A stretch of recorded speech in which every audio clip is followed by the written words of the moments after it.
ndugu, dada, mama, yeyote yule ambaye utakayeitazama hii video, niko na jambo moja ningependa nikueleze ili ukaweze kuelewa kuhusu wazazi wetu.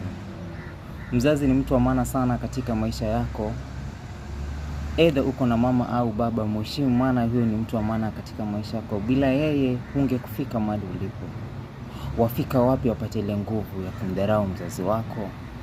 Wafika wapi wapate ile nguvu ya kumtusi mzazi wako? Amekulea na shida, amekutekelezea wajibu ulioweza na nguvu zake, mwishowe unamwona hawezi. Hebu jirekebishe, jifikirie, maana mzazi hutomfananisha na mtu mwingine katu. Mzazi ni mzazi, awe na hali alionayo, ni yeye tu. Isingekuwa yeye, ungejifahamu.